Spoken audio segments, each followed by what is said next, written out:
राम राम दोस्तों, लीजिए हम फिर हाजिर हैं अपने चटपटे विश्लेषण के साथ। भाई साहब, वो कहते हैं ना, अंगारों पर लूटना। तो जैसे ही भारत सरकार ने मालदीव की घेराबंदी करना शुरू की, वैसे ही चीन ने लूटना शुरू कर दिया।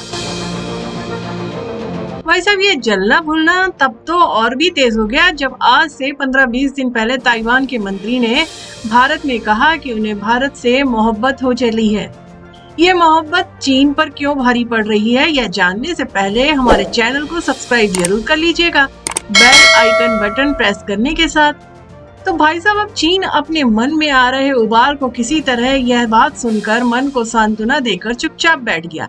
इसके बाद फिर ताइवान के विदेश मंत्री ने भारतीय अखबारों में इंटरव्यू दिया। चीन ने उसको भी सहन कर लिया, लेकिन चीन का अंगारों पर लूटना तब शुरू हुआ जब चीन को यह पता चला कि सेमीकंडक्टर प्लांट ताइवान की कंपनियां भारत के साथ मिलकर लगा रही हैं। तो चीन को ये बात बहुत नागवार गुजरी। अब भारतीय सेमीकंडक्टर प्लांट का तो विरोध चीन कर नहीं सकता था, इसलिए उसने कहना शुरू कर दिया कि ताइवान के विदेश मंत्री ने जो भारत में इंटरव्यू दिया है वह वन चाइना पॉलिसी का उल्लंघन है।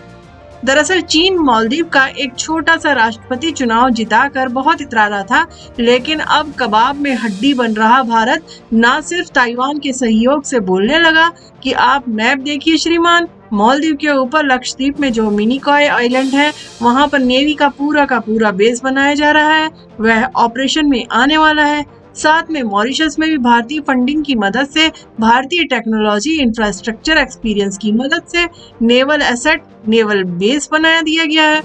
मतलब मालदीव ऊपर से नीचे और नीचे से ऊपर चारों तरफ से घेरा जा चुका है भारत के द्वारा।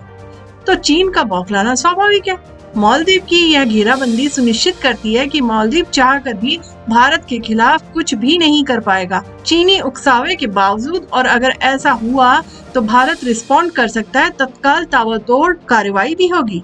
उस पर जले पर नमक छिड़कने जैसा काम भी हो गया। दरअसल चीन ने मालदीव में, श्रीलंका में जितना भी निवेश किया वह नाली में बहा दिया मोदी साहब ने। तो भाई साहब, चीन चुपचाप तो बैठेगा नहीं। जले भुने चीन ने जो साजिश मालदीव में चलाई, सेम टू सेम अब चला दी मॉरिशस में। चीन अब मॉरिशस में भड़काने का वातावरण यह कहकर तैयार कर रहा है कि मॉरिशस के एग्लिका द्वीप पर जो भारतीय सहयोग से एयर स्ट्रिप बनी है वह भारतीय नेवल बेस है, उसका विरोध करना चाहिए। मॉरिशस की संप्रभुता के साथ भारत समझौता कर रहा है, यानी कि मॉरिशस से चालाक चीन को बहुत सहानुभूति हो रही है, जैसा कि उसे अतीत में श्रीलंका और मालदीव में हुई थी। परिणाम स्वरूप इंडिया आउट कैंपेन जो मालदीव में चला करती थी वह अब मॉरिशस में चल रही है। मॉरिशस में यह जो नेवल बेस है वह आपकी जानकारी के लिए बता दूं कि वह केवल भारतीय सहयोग से बना है।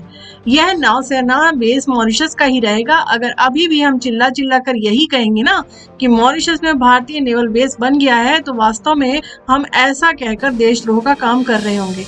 तो रही बात मालदीव की या चीन की मॉरिशस में तेजी से चल रही कैंपेनिंग की, तो भैया जी, हमने तो सिर्फ भारत में बैठकर तमाशा देखना है, पर तमाशे के साथ अपना कीमती वोट देना भी जरूरी है।